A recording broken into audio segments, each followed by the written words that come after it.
This is Helen in Wonderland, written and narrated by Brendan P. Kelso, presented by Playing with Plays. Author's Note.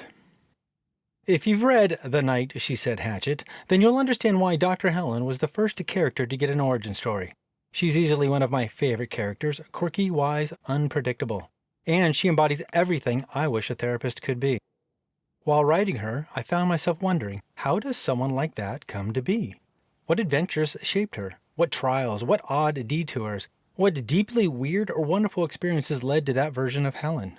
She drops hints throughout the novel about her past, and I figured it was time to explore one of those stories. So, here she is, Helen in her early years, studying people the only way she knows how, by diving headfirst into the madness.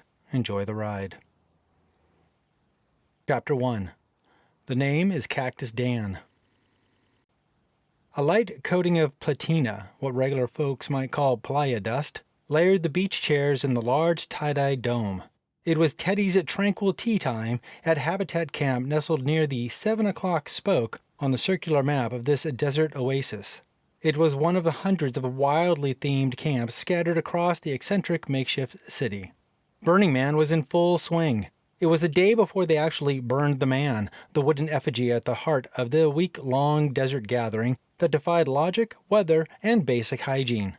Think of it as a cross between Mad Max, couples therapy run by an enlightened llama, and a glitter bomb tossed in a wind tunnel.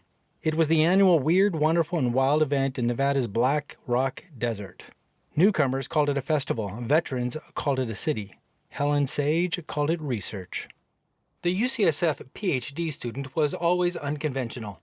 People intrigued her, their idiosyncrasies, their quirks. She studied them the way Agatha Christie studied murder suspects or Sherlock Holmes sized up a crime scene. There was always a puzzle, always a pattern, and she was darn good at finding both. Burning Man was rife with challenges, some easy, some much more complicated. She was looking for the much, much more complicated ones. Grad school was the minor leagues of mental health. This place, Burning Man, was the big leagues, nay, the World Series. With fewer rules, a lot more spirits. Out there, therapy wore sequins, narcissism rode a unicycle, and dysfunction came in neon, exactly what Helen was looking for. Helen was sipping her homemade ginger kombucha, fermented to the perfect alcohol percentage, but the heat of the desert seemed to kick it up a notch or two because the buzz came on faster than normal.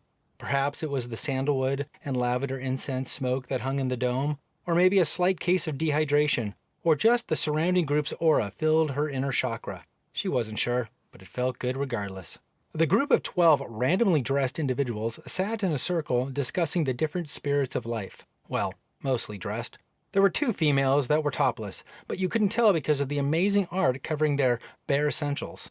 Teddy, the master of this moment's ceremony, was sitting across from Helen. He wore baggy pants made from his grandmother's drapes with the words Zulu Tribe stenciled with spray paint vertically on each leg. Drapes his grandmother probably wanted back. He complimented his eclectic ensemble with navy blue sleeveless t-shirt that said in neon pink, "Hippies make better lovers." Teddy was rambling on about the philosophy of tulips mingling with koala spirits when a sun-scorched individual barged into the tent. With a penguin cup in one hand and a cooler in tow in the other, he stopped and stared at the group through cracked aviator shades. He spoke with a raspy and slow voice, clearly worn down by way too much of whatever he was drinking combined with the local alkaline silt. "Whoa! This isn't the Margaritas of Mayhem camp I was looking for." Instead of turning and leaving, he stood there. Well, he attempted to stand. More like he was trying to stabilize his body with his cooler, but the cooler's wheels weren't cooperating. He turned his head and stared at the penguin cup he was holding. And this was no ordinary penguin cup, mind you. Like there are actually ordinary penguin cups. But his penguin cup was a black and white painted coconut husk, complete with springy orange feet and glued-on googly eyes, although one eye was hanging on by a literal thread of glue. He nodded at the penguin, as if it had told him some secret, and then looked up and stared at the group. The group stared back. Not sure what to say, he took a long sip from his pink and white striped straw and said, "Cheers! Do you mind if I sit down? Because I'm really having a difficult time standing." Teddy answered, "By all means, my friend, join us. What is your name?"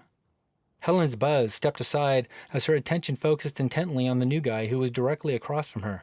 Penguin guy meticulously pulled his black and white igloo cooler, thematically on brand, of course, opened it up, topped off his penguin mug with a ladle of white liquid, then he closed the lid, worked his cooler into the circle of teetotalers as if it was another seat in the ring, and plopped onto his igloo. "The name is Cactus Dan. Anybody want a penguin pina colada?" Helen was intrigued by this playa-baked and dust-glazed individual. Dan waited a moment before speaking. "No? Very well. More for us," as he nodded to his penguin buddy. She chimed in. "You realize you're completely burnt, right? Did you need some sunscreen?" Cactus Dan turned and looked at Helen like she had just asked the most ludicrous question ever. "Sunscreen?" He raised his arms as if showing off a specimen. "My body is built for the sun. I don't need no sunscreen. What you see is the glory of Zeus put upon my skin." He motioned his hands around like a display. "What I see is a man who is more lobster than penguin and clearly flunked Greek mythology." Cactus Dan belched. The group's heads swiveled to him like they were watching a tennis match. He pulled his aviators down slightly and contemplated her words. "Lobster?" His eyes rolled up into his head, apparently looking for some answer that was written on the inside of his skull. He mumbled to himself, "Lobster, lobster." He turned and looked at his penguin friend, mumbled something to the cup, then back to Helen. "Nope, not lobster."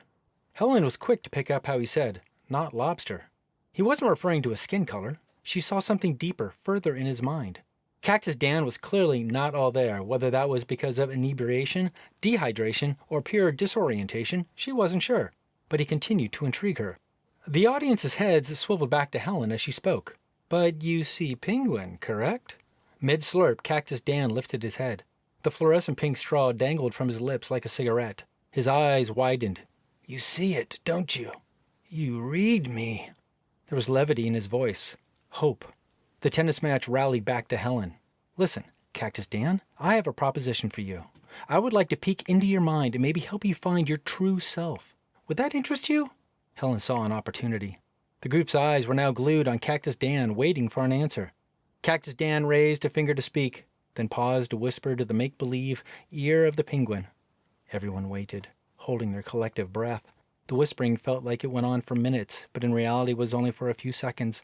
And then, without moving the coconut away from his mouth, he shifted his gaze toward Helen and spoke. "Let's do this. My pod thinks you can help us."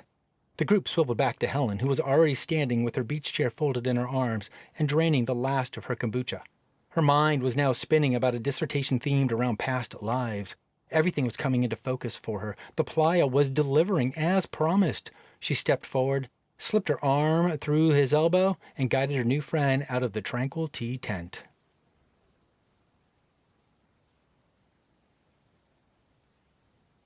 Chapter 2. Whiteout Coming. Cactus Dan's aroma arrived before he did, like your kid's lunchbox forgotten all weekend in the car, in the August sun. Tuna. Yeah, like that. Showering wasn't a common occurrence in the desert. In all reality, not showering was a mere rite of passage, but 6 days in the playa could marinate some in a very rotten meat sort of way. He followed her into a 6-person tent that felt part research lab, part herbal apothecary. Dried herbs hung in a makeshift shoe organizer on one side, while a small cooler sat opposite. A growler labeled "Burning Juice" leaned against it. A simple cot held a pillow and a scrunched-up sheet printed with repeating pattern of Freud heads, each one looking judgmental in a slightly different way. Scattered notebooks, dog-eared, tagged with post-its, and covered in dust, were organized in a loose row along the other side. Overhead, a solar power string of lights blinked in a slow, steady rhythm, as if suggesting meditative breathing. The tent was glowing rhythmically as the evening was drawing near. "Cool tent. By the way, what's your name?" Dan continued to stabilize his body. Helen, noticing Dan's need for a third leg to stabilize himself, pulled out one of her therapy beach chairs. "Don't mind if I do," as he dropped his body into the mesh of the seat, testing the strength of the webbing as he landed. She studied him closely. "My name is Helen. I'm going to try to hypnotize you." She pulled out her notebook and scribbled some observations. Subject: Cactus Dan. Possible dehydration. Inebriated with some type of penguin pina colada. Weird obsession with penguins. May believe he's a marsupial. Hypothesis: seems highly suggestible. This clearly wasn't something legal, medically sanctioned, or even near copacetic, but she didn't care. An opportunity like this, a dissertation brewing in her mind, and the ability to blame the playa if something went sideways was serendipity. So she grabbed on. Helen wasn't always known to follow the rules. There were more guidelines, right? She always told herself. Her past decisions had served her well, so she stuck to her gut. She set her notebook down. However, you do need to know one thing. I've never done this before. Hypnotize? You're the first person. Are you okay with this? A slow, mischievous grin crept up Dan's face. Never done this before, you say? Her gut tightened. She was sure she had figured him out. Identifying personalities was her strong suit. While her words began to stumble, something clicked in her mind and she sat up straighter. Helen wasn't sure if he was thinking about leaving or just interested in the whole process, but her confidence pushed her forward. Are you okay with me doing this? Her intuition already knew the answer that she was going to receive. Hell yeah. I don't trust people with experience. Too much ego. Let's roll. And on the word roll, his eyes half rolled back into his head as he relaxed into his therapy chair. She scribbled another note. What was in those pina coladas? Not sure if he had passed out or just simply relaxed and let go of everything in the world, she inquired, Are you still with me? Yep, just getting into position, Captain. Very well. Then I want you to focus on the sound of my voice as I count backward from 100. Let yourself relax into my words. Eyes still closed, he shot her a thumbs up. 100, 99, 98, 97, 96. She reached a 93 when he snorted, a snore loud enough to make her stop short. Mr. Cactus? Or was he Dan actually his last name? Sir Dan? These playa names were so confusing sometimes. That brief moment of confusion rattled her mind. But she tossed it to the side to focus on the fact that her newly acquired patient was apparently sleeping. This was already not going as planned. Not that she put a lot of planning into this. She scribbled, subject asleep 30 seconds in, raising her voice slightly. Mr. Dan? No response. Helen shook his shoulder. Nothing. She shook a little harder, a little louder. Mr. Dan! Unbeknownst to them, the black rock desert outside was coming alive. A dust storm quickly kicked up and consumed the city. From outside came random shouts and yells from various people. Secure your inflatable flamingos! Dust inbound! Grab your glitter goats! Dust to get in! Mask up, world! Hide your unicorns! The playa's shouting! Whiteout coming! On that last phrase, Cactus Dan's eyes shot open, and he glanced about the tent. She took a quick step back. His sudden movement surprised her. Cactus Dan, are you okay? Helen said, touching his hand as she did. He quickly pulled it back, then stood at attention, somehow still holding his pet penguin cup in the other hand and not spilling any liquid. He chirped, Whiteout!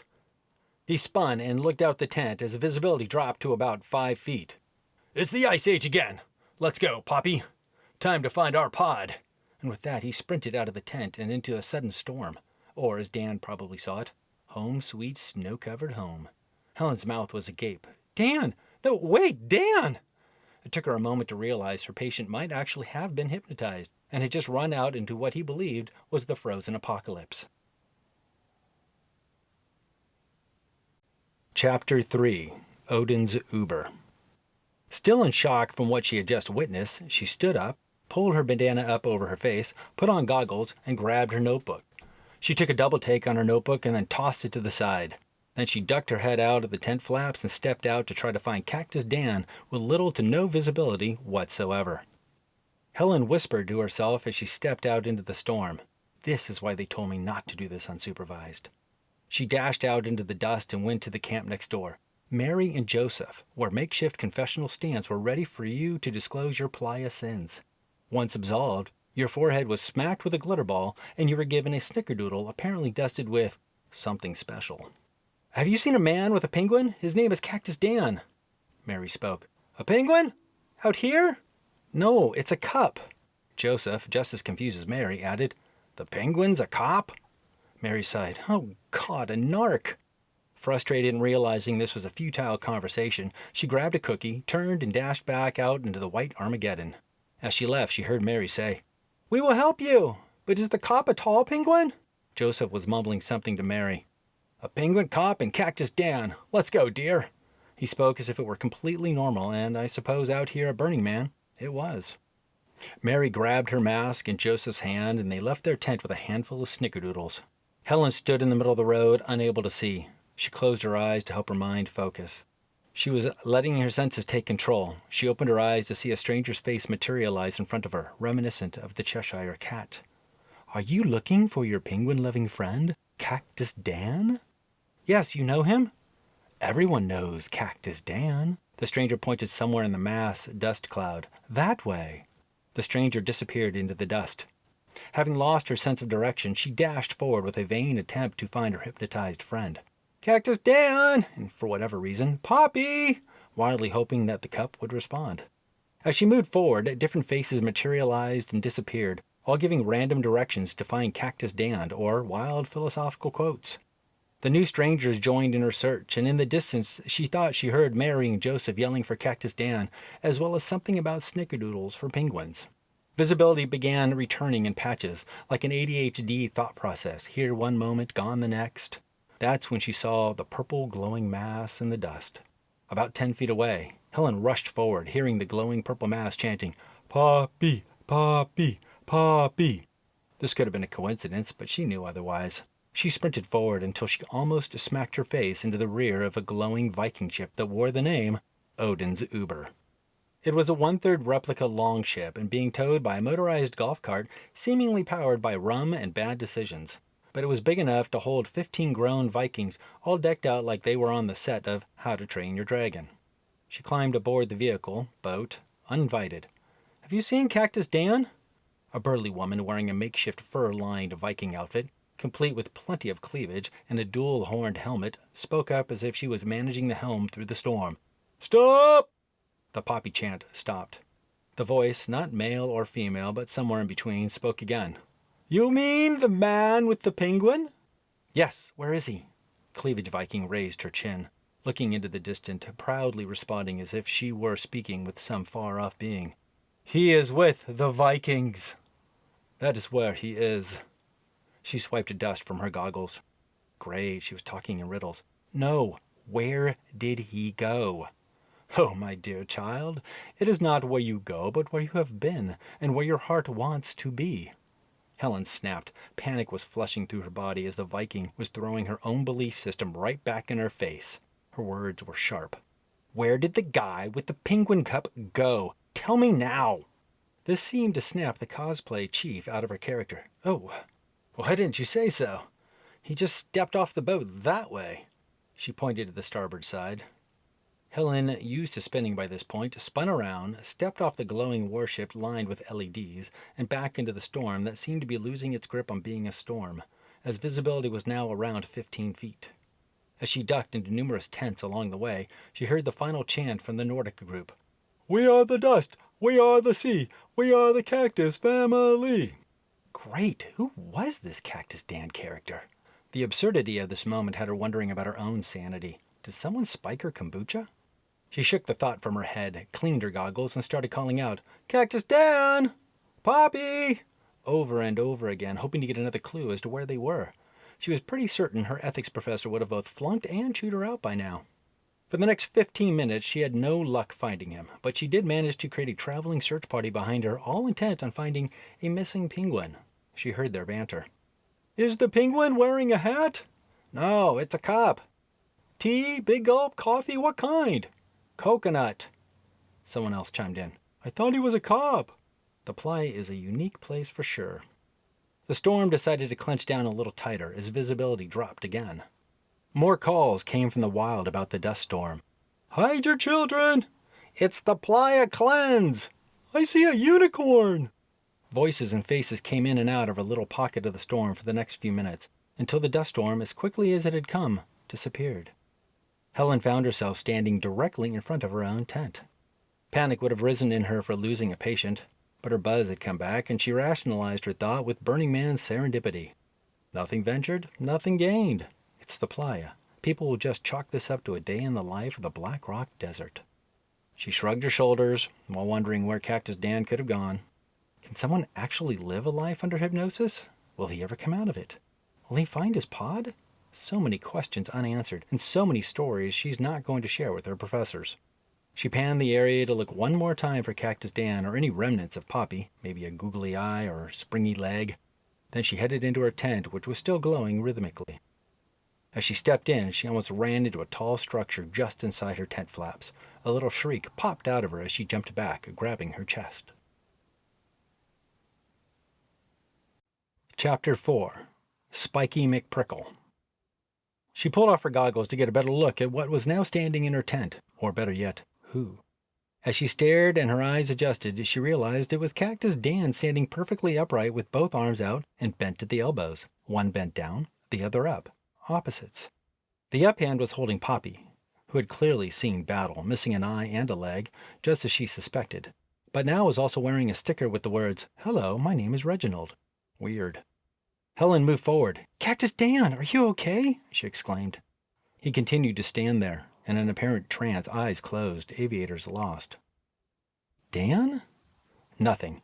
Not even a drunken swaying that moved him like a mast in the wind previously. Helen shifted gears. She thought about what Professor Little might advise back at UCSF. Re-engage with your client. Re-engage. It took a moment, but Helen refocused and continued, assuming he was still under hypnosis. She studied his stance closely. Everything clicked in her mind.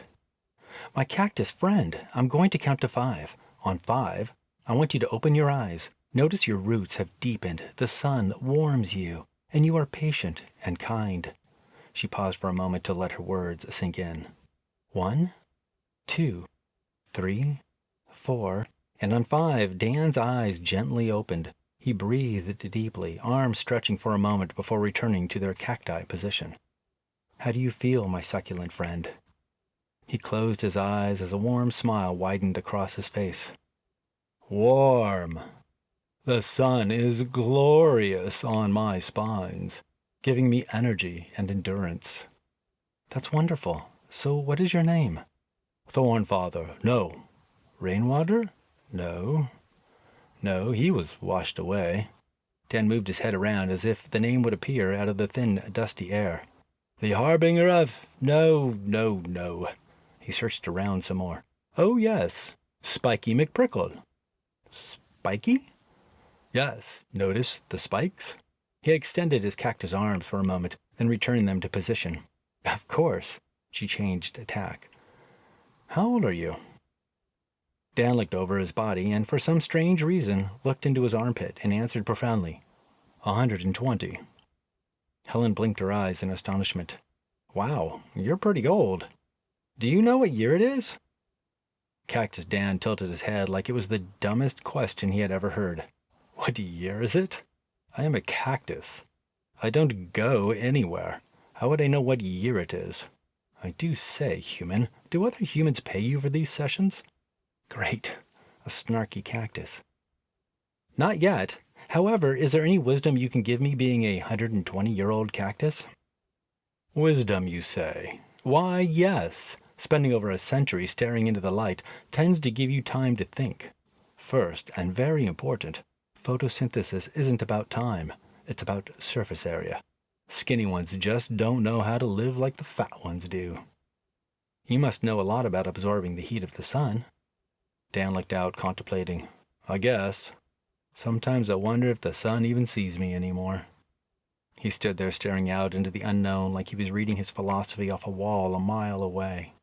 Helen couldn't help but wonder if all cacti felt this way, learning how to thrive without being seen. She also wondered how long he could keep this pose before toppling over. The moment stood still for about 15 seconds until Helen spoke. "Deep. And the second?" Awakened out of his trance. "Oh, yes, the second. Never trust a jackrabbit. They chew." With enough cactus wisdom to hold her for a month, Helen thought of a different idea. "Mr. Spikey, I'm going to count down from 5 to 1, and I want you to close your eyes and relax and let your inner cactus go to its home." Still standing at attention, Spikey McPrickle wore his warm smile. 5, 4, 3, 2, 1. Dan's eyes closed, his arms dropped and relaxed, still cradling Poppy. Helen's soft, kind voice spoke. "I know you've been through a lot in the last 30 minutes. But is there anybody else you want to share with me before we go? This was the moment Helen had been waiting for.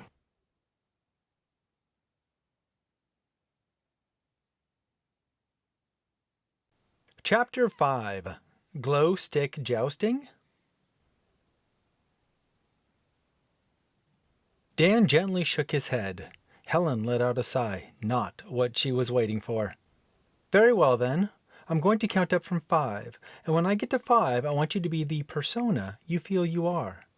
1, 2, 3, 4, and 5. Cactus Dan's eyes jolted open, a snarl on his lip, and a rough, deep brogue accent emanated from his throat. He stared hard at Helen. "Where's my axe, wench?" He wildly looked around the room, grabbed a broomstick propped in the corner, and studied it. "This will do, for now." He held it up proudly. "My battle staff." Helen's excitement returned. Another persona! He returned to look at Helen and stepped toward her. "You, wench! Get me a goblet of mead. My throat is bricky dry." "Wench?" Ignoring her question, he panned his hand out toward the horizon, which was actually the back of the tent. "Where did the fjord go?" He saw dust all around. "Oh, the gods must be angry! And why am I holding a penguin?" Dan spun the broom in his hand effortlessly, like he'd been doing it for the last 600 years. "We have a war ahead of us. We must prepare. Woman, get ready to do my bidding." He continued to study the fjord. Bidding? He looked at her with full intent and, without removing his eyes from hers, took his penguin and somehow attached it to his shoulder as a pirate might do with a parrot. She took a small step back, feeling his eyes bore into her soul. As his focus gained intensity, he spoke. "You keep repeating my words, woman. What is wrong with you? Do you not speak my tongue? What is your name? I have not seen you in these parts before." He looked about the room. "I have not actually seen these parts before. This place is very strange." He looked at Poppy again, sniffed the cup, then drank it. "Ah, mead. The last time I tasted mead, I drank to forget." Forlorn, he turned Poppy toward him and stared into its one good eye. "The last I saw her was under the northern lights. Then the ice took her." Helen was surprised, a sudden emotional grounding of the Viking. "Took who?" He looked at her, all emotion gone. "Never mind." Startled, she began to take another step back, then stopped and settled her weight in place. An idea was brewing in her head, and before she could think it through, she moved forward again and took back her original step. She realized she was the same height as Cactus Dan. He was not a very tall or physically large man, although in his Viking presence he wore intimidation well. She stepped one more foot forward and was a mere 2 feet from his face when she asked, "What is your name, warrior?" "Danrik the—" He paused, then turned to Poppy. "I speak." "Danrik the Icebeak?" "You did it again, woman. You repeated what I said," he mumbled to himself. "Am I not loud enough?" Returning to Helen, booming his voice. "Woman, do you hear me?" Yes. No need to yell. Bring your voice down. Tell me, Danrik, what year is it?" "Year?" He looked about the room, then peeked out the tent flaps. "Clearly it is the year of the great thaw." Helen shook her head. "No, I mean using numbers. What year is it?" "Numbers? You are indeed a strange creature, but I will oblige you. It has been at least 16 winters since the Molt Wars. A dark and feather-laden time." Molt? Molt. An idea sparked in her head. He pointed his broomstick at her. "There! You are repeating again! Where am I? What is this confounded place? And where is my ship?" He peeked out the tent flaps, looking around. If he finds that purple Viking ship, I might as well lie down and sprout. Time for the molt idea. She snapped her fingers. "Danrik, eyes on me." He spun back to look at her, menace in his gaze, twirling his weapon of broom. Helen spoke. "I can get you back with your people, but you have to trust me." He studied her for a moment, his voice gruff. "You have given me shelter. I have had mead. You appear trustworthy, although hard of hearing. What say you, woman?" "Close your eyes and listen to my voice as I count down from 5. Quite skeptical, Danrick repeated, "Close my eyes." He paused for a moment, realizing what he had just done. "Ah! Confounded woman! You have me repeating now!" "Just close your eyes." He pouted his lips, then obeyed. "Listen to the sound of my voice as I count down from 5, 4, 3, 2, 1. Dan stood a little straighter, his shoulders relaxed, the angst on his face softened. "I need you now to be with your penguin brethren. Can you do that for me?" For a few moments he stood there until his posture straightened, and he pulled his legs together, connected at the heels. Then he dropped his arms to his sides and flipped his hands out like flippers. He stood penguin-esque. "I'm going to count up from 1 to 5, and when I do, open your eyes. 1, 2, 3, 4, 5. Dan's eyes opened. He looked around, then began wobbling through the tent. He poked his head into various things as a seagull might do. Turning back to Helen, he used a soft, high-pitched voice. "Where is Poppy?" Helen smiled, mostly to herself. "I am a genius." And then she answered him. "He is on your shoulder." Her stomach leapt with excitement. Her dissertation was already forming in her mind as the moment unfolded. She couldn't believe it was all coming to fruition. Grabbing her notebook, she fiercely started jotting down all that she had recently experienced. Dan turned, relieved to see his podmate, and began petting him on the head. "Poppy, I am glad, so glad to see you. Pappy is here. All will be well." He turned his gaze back to Helen. "Who are you?" Helen's mind, still outlining her dissertation, didn't even hear his question. Pappy resumed petting Poppy. "Hello, my little friend. We shall fix your eye, and your foot, too." Picking up on his words, she refocused back on Dan. "Yes, tell me more about your pod." She continued to write, half focused on him. Pappy began talking about his pod, how they got lost in a great ice storm, how they barely survived and managed to somehow make it to a desert, but his words just turned to gibberish in her mind as Helen continued to scribbling notes for her dissertation. She was currently thinking of a title for her paper. The Cactus, the Viking, and the Penguin? No. Hypnosis and Altered Identities and Suggested States? After a while, Pappy stopped talking and stared at Helen. She was clearly in her own world. Finally he spoke again. "Excuse me? Hello?" His words floated right past her. A little louder. "Hello?" His subtle change in voice and tone shook her from her writing. She responded. "Oh, yes. Just a few more questions." Actually, I was wondering if we were done here." He spoke in a very un-penguin-sounding voice. Helen stopped writing and slowly looked up as she studied him. Sorry, what did you say?" "I said, are we done here? Poppy and I got to go get the glow-stick jousting." "Glow-stick jousting?" "Yes, we invented it this morning when I ran into the pool noodle guy and this gal who had thousands of glow sticks. We made rules and everything. You see, you need to first make a hat out of a pizza box and then try to knock it off. Wait, are you not hypnotized?" Dan froze for a moment before speaking. Only his eyes were moving around.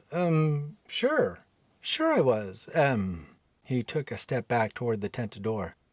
"But Danrick, the cactus, the whiteout, Poppy." His face scrunched up in confusion. "Huh? What are you talking about? I followed you in here to be hypnotized. Did we do that?" "Did we? What's going on here?" She wasn't sure anymore.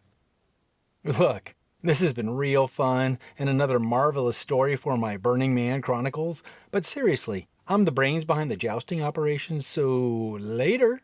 With that, he spun around, grabbed his cooler, and wheeled out into the dark with his tiny penguin accomplice. Helen stood there, her jaw dropped, completely flabbergasted. She opened her notebook, dusted it off, sat cross-legged in the center of her tent, and pondered everything that had just happened. Was it hypnosis? Theater? A deeply committed burner bit? She had no idea. But whatever it was, it opened something new inside her. She pulled out her pen and began writing. "His name was Cactus Dan. I set out to study altered states. I just didn't expect mine to be one of them."